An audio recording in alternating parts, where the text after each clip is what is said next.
রাজনৈতিক সমঝোতাকে মাথায় রেখে জুলাই সনদ বাস্তবায়নের প্রস্তাবে পরিবর্তন আনছে ঐক্যবদ্ধ কমিশন। সফলতা ব্যর্থতা দলগুলোর হাতে।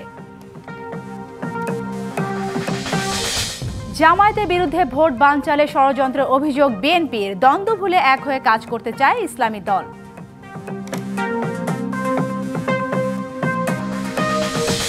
প্রধান উপদেষ্টা যুক্তরাষ্ট্র সফরে ৬টি অর্জন দেখছেন প্রেস সচিব। নির্বাচনের মাধ্যমে দেশের গণতান্ত্রিক যাত্রার তথ্য তুলে ধরা অন্যতম।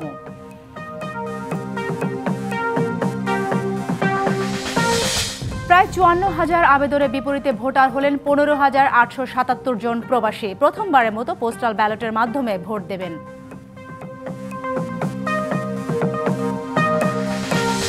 কেন্দ্রীয় শহীদ মিনারে নাগরিক শ্রদ্ধায় ভাষা সংগ্রামী আহমেদ রফিকের শেষ বিদায়। বারডেমের শিক্ষার্থীদের জন্য মরদেহ দান।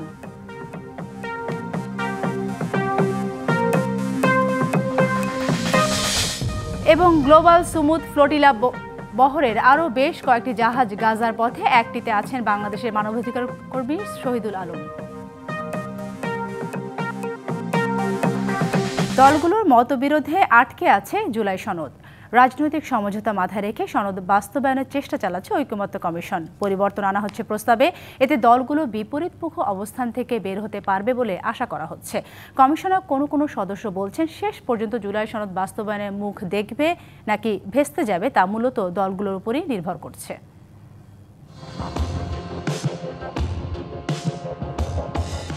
৮৪টি সংস্কার প্রস্তাব নিয়ে জুলাই সনদের খসড়া চূড়ান্ত করা হলেও বাস্তবায়ন পদ্ধতি নিয়ে এখনও ঐকমত্য হয়নি। গত ১১ই সেপ্টেম্বর থেকে ফের কয়েকদিনের বৈঠকেও মেলেনি কোনো সমাধান। বারবারই যেন আটকে যাচ্ছে জুলাই সনদ। সনদের বাস্তবায়ন ইস্যুতে দলগুলোর অনমনীয় মনোভাব ও অনড় অবস্থানের কারণে বিশেষজ্ঞদের কাছ থেকে জাতীয় ঐকমত্য কমিশন এমন কিছু প্রস্তাব নিচ্ছে যাতে সংবিধান আদেশ, গণভোট ও ১০৬ অনুচ্ছেদ নিয়ে মতপার্থক্যের অবসান হয়। সাংবিধানিক আদেশ এবং এর সাথে যে গণভোট এবং এর সাথে হয়তো সুপ্রিম কোর্টের দ্বারস্থ হওয়া, ওগুলো সবগুলোই বিবেচনার মধ্যে আছে। এবং একই সাথে কনস্টিটিউয়েন্ট অ্যাসেম্বলি এবং সংসদ গঠন করাটাও এই বিষয়ে আলোচনায় আছে। বিশেষজ্ঞদের সাথে আলাপ আলোচনা চালিয়ে যাচ্ছি। তো আমরা আশাবাদী যে একটা ঐক্যমত্যে পৌঁছা যাবে। রাজনৈতিক দলগুলোর মতো ভিন্নতার কারণেই কার্যত স্থবির জুলাই সনদ বাস্তবায়ন প্রক্রিয়া। জুলাই ঘোষণাপত্রের আইনি ভিত্তি না থাকায় এর অধীনে কিভাবে সংবিধান আদেশ জারি করা হবে এমন প্রশ্ন তুলে সংবিধান আদেশের ঘোর বিরোধী বিএনপি। এ বিষয়ে আপিল বিভাগের মতামত গ্রহণের প্রস্তাব দিয়েছে দলটি। যেটা এখনই প্রয়োজন হচ্ছে না সংবিধান ভায়োলেট করার জন্য বা কার্যকর করার জন্য, সেটা এখনই অসাংবিধানিক প্রক্রিয়ায় যদি আমরা অনুমতি দেই বা এগ্রিড হই, সেটা ভবিষ্যতের জন্য রাষ্ট্রীয় জীবনে অস্থিরতা সৃষ্টির একটা ব্যাপক ক্রনিক ডিজিজ হিসেবে থেকে যাবে। আর সাংবিধানিক আদেশে নির্বাচনের আগে সংবিধান সংক্রান্ত সংস্কার কার্যকর এবং গণভোটে তা অনুমোদনের প্রস্তাব দিয়েছে জামায়াত ইসলামী সহ কয়েকটি দল। নির্বাচনের সাথে অনেকগুলো ঐক্যমত্য কমিশনের বিষয় জড়িত আছে।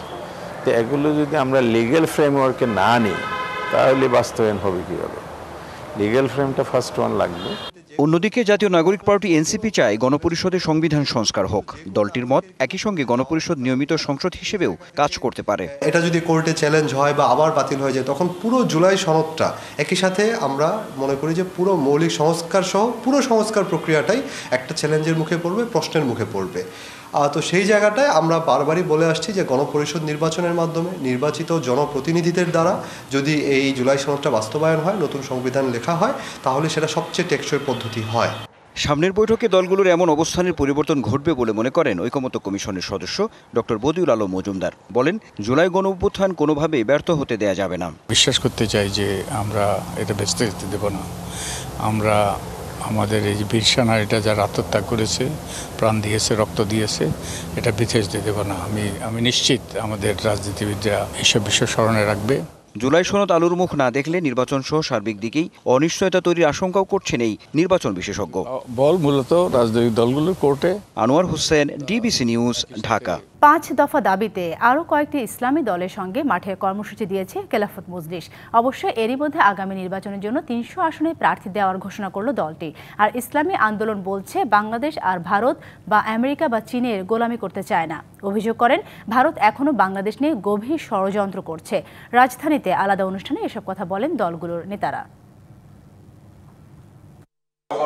শনিবার সকালে ঢাকা রিপোর্টার্স ইউনিটিতে গোলটেবিল বৈঠক। এতে যোগ দেন ইসলামী আন্দোলন বাংলাদেশের আমির মুফতি সৈয়দ রেজাউল করিম। অভিযোগ করেন ভারত বাংলাদেশে এখনো আধিপত্য বিস্তারের ষড়যন্ত্র করছে। আজকে যারা ক্ষমতা যেতে চায়, ক্ষমতা না যাওয়ার আগেই তাদের অবস্থা আপনারা দেখেছেন। হিন্দু এমন কোনো অপরাধ নেই যে অপরাধ তারা করছে না। আজকে তারা ক্ষমতা যাওয়ার জন্য ধর্মকে বিক্রি করতে পারে। 24-এর আন্দোলনের পরে আমরা যেহেতু মোটামুটি স্বাধীন হয়েছি, আমরা চীনের গোলামি করতে চাই না, আমেরিকার গোলামি করতে চাই না, ভারতের গোলামি করতে চাই না, রাশিয়ার গোলামি করতে চাই না।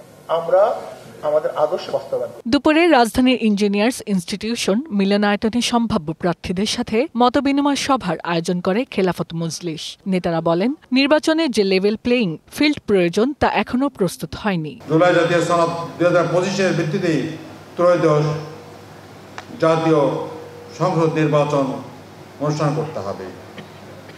কিন্তু অন্তর্বর্তীকালীন সরকারের পক্ষ থেকে এ বিষয়ে কার্যকর উদ্যোগ করা যাচ্ছে না। জুলাই সনদের আইনি ভিত্তি সহ 6 দফা দাবিতে এ মাসে বিভিন্ন কর্মসূচি পালন করবে দলটি। DBC news desk. প্রধান উপদেষ্টা ডক্টর মোহাম্মদ ইউনূসের এবারে জাতিসংঘ সফরে 6টি উল্লেখযোগ্য অর্জন হয়েছে, যার অন্যতম নির্বাচনের মাধ্যমে দেশে গণতান্ত্রিক যাত্রার বিষয়টি বিশ্ববাসীর সামনে তুলে ধরা। এসব তথ্য জানিয়ে প্রধান উপদেষ্টার প্রেস সচিব বলেছেন, বিভিন্ন দেশের সাথে বৈঠকে দ্বিপাক্ষিক সম্পর্ক ও বাণিজ্যিক অগ্রগতিও এসেছে এই সফরে। জাতিসংঘের ৮০তম সাধারণ অধিবেশনে যোগ দিতে গত ২২শে সেপ্টেম্বর যুক্তরাষ্ট্র যান প্রধান উপদেষ্টা ডক্টর মোহাম্মদ ইউনূস। সাধারণ অধিবেশনে ভাষণ ছাড়াও বিভিন্ন দেশের রাষ্ট্রপ্রধানদের সাথে বৈঠকও করেছেন তিনি। কিন্তু এই সফর থেকে প্রাপ্তি কি? নানা দিক থেকে এমন আলোচনার মধ্যে প্রধান উপদেষ্টার প্রেস সচিব জানিয়েছেন, গুরুত্বপূর্ণ ৬টি অর্জন আছে, যার মধ্যে দেশের গণতান্ত্রিক যাত্রার বিষয়টি অন্যতম। আমাদের 6টা বড় অর্জনের কথা বলেছি। যদি মেজর অর্জন বলেন যে আমরা আমাদের দেশ যে এখন এই ডেমোক্রেটিক ট্রানজিশনে আছে এবং এটা আমরা যে পুরো দেশবাসী এটার জন্য prepared, political party, interim government, সেটার একটা মেসেজ গেছে। আপনি ইউএন জেনারেল অ্যাসেম্বলিতে দেখেছেন যে চিফ অ্যাডভাইজার এবং সাথে কিন্তু ছিলেন 6 জন রাজনীতিবিদ। এখানে কিন্তু কোনো অফিসিয়াল ছিলেন না, কেউ ছিলেন না। আসছে নির্বাচনের বিষয়টি বিশ্ববাসীকে জানানোকেও গুরুত্বের সাথে দেখছেন প্রধান উপদেষ্টার প্রেস সচিব। আমাদের যে ইলেকশনটা একটা খুবই বড় একটা কাজ, এটার জন্য আমাদের পুরো বিশ্ব জাতিপুঞ্জে যারা আছেন সবার আমরা সাপোর্ট চাচ্ছি। সে সাপোর্টের কথা প্রফেসর ইউনূস তার ইউএন জেনারেল অ্যাসেম্বলিতে ভাষণে বলেছেন যে বাংলাদেশ একটা free, fair and peaceful election করবে, এবং ওনার যে ভাষণের পরে আমরা অভূতপূর্ব আমরা সাপোর্ট পেয়েছি। ইলেকশনের কাজটা এবং এইটার যে পুরো জাতি ইউনাইটেড, সেটার একটা মেসেজ ইউএন জেনারেল অ্যাসেম্বলিতে গিয়েছে। বলছেন, বিভিন্ন দেশের রাষ্ট্রপ্রধানদের সাথে বৈঠকে দ্বিপাক্ষিক সম্পর্ক এবং বাণিজ্যিক অগ্রগতিও অর্জন এই সফরের। যে সমস্ত ওয়ার্ল্ড লিডার, তাদের সাথে আমরা আরও ইকোনমিক কোঅপারেশন বাড়াতে চাচ্ছি। আমাদের ট্রেড অ্যান্ড ইনভেস্টমেন্ট দরকার আমাদের গভর্নমেন্ট বাংলাদেশকে আরও এগিয়ে নেওয়ার জন্য। সে আলাপগুলো হয়েছে। আলবেনিয়ার কসোভোর ক্ষেত্রে তারা বাংলাদেশের থেকে ওয়ার্কার নিতে চাচ্ছে, সেই নিয়ে খুব ভালোভাবে কথাবার্তা হয়েছে। এছাড়াও যুক্তরাষ্ট্র সফরে বিভিন্ন আন্তর্জাতিক সংস্থার সাথে গুরুত্বপূর্ণ নানা বিষয়ে বৈঠক করেছেন ডক্টর মোহাম্মদ ইউনূস, যা থেকেও বেশ কিছু সুবিধা আসছে বাংলাদেশের জন্য। মনিরুল সোহাগ, ডিবিসি নিউজ, ঢাকা। ত্রয়োদশ জাতীয় নির্বাচনে প্রথমবারের মতো ভোটাধিকার প্রয়োগের সুযোগ পাচ্ছেন প্রবাসীরা। বিশ্বের 10টি দেশে 17টি দূতাবাস ও মিশন অফিসের মাধ্যমে আবেদন করেছিলেন 53,909 জন প্রবাসী, আর যাচাই বাছাই শেষে ভোটার হয়েছেন 15,877 জন। পাশাপাশি যুক্তরাষ্ট্র, ফ্রান্স, স্পেন, সিঙ্গাপুর সহ বেশ কয়েকটি দেশে শিগগিরই শুরু হচ্ছে ভোটার নিবন্ধন কার্যক্রম। যদিও এই কর্মকাণ্ড 40টি দেশে সম্প্রসারণের পরিকল্পনা রয়েছে নির্বাচন কমিশনের। ইসি এর আগে জানায়, প্রবাসীরা ভোট দিতে পারবেন পোস্টাল ব্যালটের মাধ্যমে, আর ভোট দিতে হলে নিবন্ধনের জন্য রেজিস্ট্রেশন করতে হবে পোস্টাল ভোট বিডি অ্যাপে। ফেব্রুয়ারিতে ত্রয়োদশ জাতীয় সংসদ নির্বাচন। সারা দেশ প্রস্তুত হচ্ছে একটি অবাধ, সুষ্ঠু ও গ্রহণযোগ্য নির্বাচনের জন্য। কি ভাবছে সাধারণ মানুষ থেকে শুরু করে আগামীর জনপ্রতিনিধিরা, সে কথা জানাতে ডিবিসি নিউজের ইলেকশন এক্সপ্রেস আছে। স্বাগত জানাচ্ছি সিএসআরএম ডিবিসি ইলেকশন এক্সপ্রেস। স্বাগত জানাচ্ছি সিএসআরএম ডিবিসি ইলেকশন এক্সপ্রেসে। আমার সঙ্গে এই মুহূর্তে যুক্ত আছেন জয়পুরহাট জেলা বাংলাদেশ জামাতে ইসলামের সহকারী সেক্রেটারি।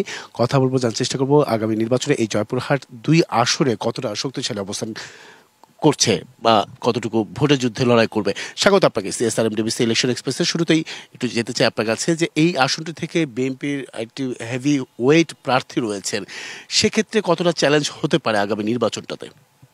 আলহামদুলিল্লাহ, আমি জয়পুরহাট 2 আসনের নমিনেশন পাওয়ার পরেই তৃণমূলের মানুষের কাছে যাচ্ছি এবং আমরা দীর্ঘদিন নির্যাতিত নিপীড়িত থাকার পরেও আমরা মানুষের পাশে দাঁড়িয়েছি, সামাজিক কাজ করেছি। আমি তৃণমূলে মানুষের সাথে আছি, জনগণের সাথে আছি, জনগণ আমার সাথে আছে।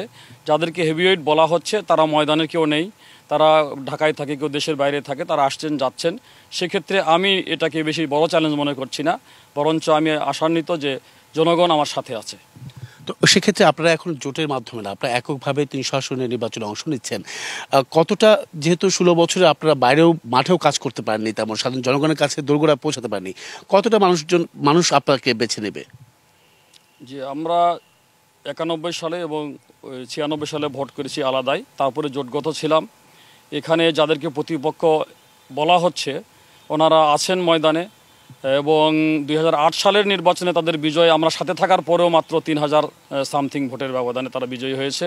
সেক্ষেত্রে আমি আশাবাদী যে জনগণ আমাদের পাশে আছে, আমরা জনগণের পাশে ছিলাম। তো 16 বছরে আপনি কাজ করতে পারেনি, আপনার দলের কর্মীরা মাঠে যেতে পারেনি এই 16 বছর বা 15 বছরে।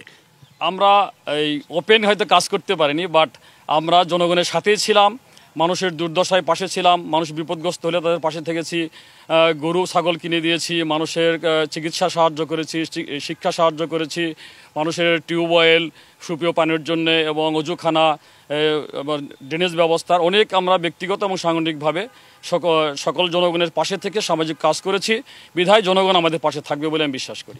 এই আসনটিতে আওয়ামী লীগের যে ভোট ব্যাংক রয়েছে এই আসনটিতে, সেই আওয়ামী লীগের ভোটগুলো কি জামাত পাবে না বিএনপি পাবে, কি মনে হচ্ছে? আওয়ামী লীগের ভোট আমরা পাবো এটা আশা করি না, এবং আওয়ামী লীগের ভোট যে বড় অংশে আছে সেটাও আমি বিশ্বাস করি না। তারা বিগত দিনে যতবারই নির্বাচন করেছে সুষ্ঠু নির্বাচনে পরাজয় বর্জন করেছে। তারা এই 14তে বিনা প্রতিদ্বন্দ্বিতায়, 18তে দিনের ভোট রাতে এবং 24-এ ভাগাভাগি করে পাশ করেছে। তাদেরকে আমি বড় ফ্যাক্টর মনে করি না। তবে তৃণমূলের সাধারণ মানুষ, ভাসমান মানুষ এবং যারা সাধারণ ভোটার, তারা এই দীর্ঘ 16.5 বছরের নির্যাতন, নিষ্পেষণ, জুলুম, ফ্যাসিবাদ দেখেছে, দুর্নীতি দেখেছে এবং 34 জুলাইয়ের আন্দোলনের পরে তারা আবার এই যে চাঁদাবাজি, লুটতারাজ, পুকুর দখল, হাট দখল দেখেছে। সব মিলেই মানুষের আশা ভরসার কেন্দ্রস্থলে পরিণত হয়েছে বাংলাদেশ জামাত ইসলামী, জামাতের প্রতীক দাঁড়িপাল্লা। সেক্ষেত্রে অনেকে বলছেন যে জামাতের কর্মীরা নাকি জামাতের ভোট বা ভোটার, এর বাইরে কোনো ভোটার নেই। বিষয়টা আসলে কেমন এই আসনটিতে? না, এক্ষেত্রে আমার ক্ষেত্রে এটা প্রযোজ্য নয়। আমি একজন মুক্তিযোদ্ধার সন্তান, আমার মা প্রাইমারি স্কুলের হেডমিস্ট্রেস ছিলেন। তার সামাজিকভাবে, পারিবারিকভাবে আমরা একটু মানুষের কাছে গ্রহণযোগ্য পরিবার। আমি আক্কেলপুর উপজেলা পরিষদের 4র্থ উপজেলা পরিষদের ভাইস চেয়ারম্যান নির্বাচিত হয়েছিলাম বিপুল ভোটে। আমার পরাজিত প্রতিপক্ষ তারা প্রায় 18,500 ভোট আমার চাইতে কম ছিল, এবং সেক্ষেত্রে দুর্নীতিমুক্তভাবে আমি ওই সময়ে দায়িত্ব পালন করেছি। নির্যাতন, নিষ্পেষণে আঘাত পেয়েছি, আহত হয়েছি, 17টা মামলা ছিল, আমি প্রায় 7 বার কারাবরণ করেছি। আমি আজকে আনন্দের সাথে আপনাদেরকে জানাই যে আমি সর্বশেষ 2022 সালে কারাগার থেকে মুক্ত হই আজকের এই দিনে, 4 অক্টোবরে। আলহামদুলিল্লাহ, তার আমার এই প্রতিদান, আমার এই জুলুম, নির্বাচন, মাঠে থাকা। আমার বাবা 71-এর স্বাধীনতা যুদ্ধের একজন সৈনিক, আমি 24-এর 36 জুলাই স্বাধীনতার একজন সৈনিক। সেক্ষেত্রে জনগণ আমাকে গ্রহণ করবে বলে আমি বিশ্বাস করি। ছোট করে প্রশ্ন করব, উত্তরটাও ছোট করে দিবেন। সেটা হচ্ছে যে নারী স্বাধীনতা ক্ষুণ্ণ হবে এমন মনোভাব রয়েছে প্রত্যেকে, অনেকের মা বোনদের। তো এই আসনটিতে নারী স্বাধীনতা নিয়ে আপনি কি করতে চান? এটা একটা অমূলক ধারণা, মানুষকে ভীতি দেখানো হচ্ছে। আল্লাহ রাসূল সাল্লাল্লাহু আলাইহি সাল্লাম 27টি যুদ্ধের সেনাপতি ছিলেন, সেখানে তিনি নারীদের সহযোগিতা নিয়েছেন। আমরা যারা জামাত ইসলামী করি, আমাদের মা বোন, খালাফুবু, কন্যা স্ত্রীরা আছে, তারা জনগণের জন্য সেবা করছে, কাজ করছে, নিজেদের দায়িত্ব পালন করছে। আগামী দিনে নারীদের স্বাধীনতার জন্য জামাত ইসলামী ভালো ভূমিকা রাখবে, এবং এই আসনের এই অবহেলিত মানুষের জন্য, মেয়েদের জন্য, নারীদের জন্য আমার ভূমিকা থাকবে। নারীদের শিক্ষা, স্বাস্থ্য, সংস্কৃতিতে উন্নয়ন এবং নারীদের জন্য কর্মসংস্থান তৈরি। আমার এটা কৃষি নির্ভর এলাকা, আমি কৃষি নির্ভর শিল্প কারখানা তৈরি করা এবং হিমাগার, বীজাগার এবং ফলের হিমাগার তৈরি করা, এদিক দিয়ে মানুষের কর্মক্ষেত্রের জন্য নারীদের অগ্রাধিকার দেবো ইনশাআল্লাহ। অসংখ্য ধন্যবাদ, আমাদের সঙ্গে আপনি এতক্ষণ যুক্ত ছিলেন। পরবর্তীতে আগামীকাল থাকছে বগুড়া 1 এবং 2 আসন, সেখানে তুলে ধরার চেষ্টা করব বিভিন্ন রাজনৈতিক দলের তৃণমূল পর্যায়ের নেতাকর্মীরা কি ভাবছেন আগামী নির্বাচনকে কেন্দ্র করে সেসব বিষয়। সঙ্গে থাকুন সিএসআরএম ডিবিসি ইলেকশন এক্সপ্রেসে। গাজার পথে একসঙ্গে এগোচ্ছে ফ্রিডম ফ্লোটিলার সব নৌযান। এর মধ্যে গাজা অভিমুখে থাকা কনসান্স নৌযানটি সামনের অন্য 8টি জাহাজকে ইতিমধ্যে ছুঁয়ে ফেলেছে। এই জাহাজে আছেন বাংলাদেশের আলোকচিত্রী শহীদুল আলম। অবশ্য এই জাহাজে নেই কোনো খাদ্য সহায়তা। 25টি দেশের সাংবাদিক ও স্বাস্থ্যকর্মীরা রয়েছেন এই জাহাজে। এদিকে ফ্রিডম ফ্লোটিলা থেকে আটক 137 অধিকার কর্মীকে তুরস্কে পাঠিয়েছে ইসরায়েল। গাজার পথে একসঙ্গে এগোচ্ছে ফ্রিডম ফ্লোটিলার সব নৌযান। এর মধ্যে কনসান্স নৌযানটি সামনের অন্য 8টি জাহাজকে ইতিমধ্যে ছুঁয়ে ফেলেছে। এই জাহাজে আছেন বাংলাদেশের আলোকচিত্রী শহীদুল আলম। আজকে আমরা ফিলিস্তিনি টাইমে এসেছি। শনিবার দুপুরে এক ফেসবুক পোস্টে তিনি জানান, কনসান্স অন্য 8টি জাহাজের সাথে একসাথে গাজার দিকে এগিয়ে যাচ্ছে। উচ্চ গতিসম্পন্ন নৌযানটি সবার শেষে 30 সেপ্টেম্বর ইতালি থেকে যাত্রা শুরু করে। তবে এই জাহাজে নেই কোনো খাদ্য সহায়তা। আলোকচিত্রী শহীদুল আলম তার পোস্টে আরও লিখেন, 1000 ম্যাডলিনস একটি অবিস্মরণীয় ধারণা। জাতিগত নিধন ঠেকাতে বিশ্ব নেতাদের পুরোপুরি নিষ্ক্রিয়তা এবং কপট ভূমিকার কারণে বিশ্বের জনগণ নিজেরাই পদক্ষেপ নেওয়ার সিদ্ধান্ত নিয়েছে। ফ্রিডম ফ্লোটিলা কোয়ালিশনের ওয়েবসাইটের তথ্য অনুযায়ী 25টি দেশের সাংবাদিক ও স্বাস্থ্যকর্মীরা রয়েছেন এই জাহাজটিতে। একেবারে গাজা পর্যন্ত যাব এবং কোনো বাধাই আমরা গ্রহণ করব না। এদিকে গাজার অবরোধ ভেঙে দেওয়ার দৃঢ় সংকল্প ব্যক্ত করে শহীদুল আলম জানান, কনসান্সের মানুষেরা অবরোধ ভাঙতে দৃঢ় প্রতিজ্ঞ। ইসরায়েল যদি এটিকে আটকায় তখন অন্যরা এগিয়ে আসবে। দমনপীড়নকারীরা কখনোই জনগণের শক্তির বিরুদ্ধে টিকতে পারেনি। ইসরায়েলও ব্যর্থ হবে, মুক্ত হবে ফিলিস্তিনি, এমন মন্তব্য করেন তিনি। অন্যদিকে মার্কিন প্রেসিডেন্ট ডোনাল্ড ট্রাম্পের শান্তি প্রস্তাবে আগ্রহ দেখিয়েছে ফিলিস্তিনের স্বাধীনতার জন্য লড়াই করা সশস্ত্র গোষ্ঠী হামাস। যদিও বেশ কিছু শর্তে আংশিক রাজি সংগঠনটি, তবে এই সিদ্ধান্তকে স্বাগত জানিয়েছেন মার্কিন president Donald Trump. Nahida Rinthi, DBC news desk. DBC সংবাদে এই ছিল এখনকার মতো। ডিবিসি নিউজের সংবাদগুলো পড়তে ভিজিট করুন dbcnews.tv আর ভিজিট করুন ডিবিসি নিউজের ফেসবুক পেজ এবং ইউটিউব চ্যানেল। ডিবিসির সঙ্গেই থাকুন।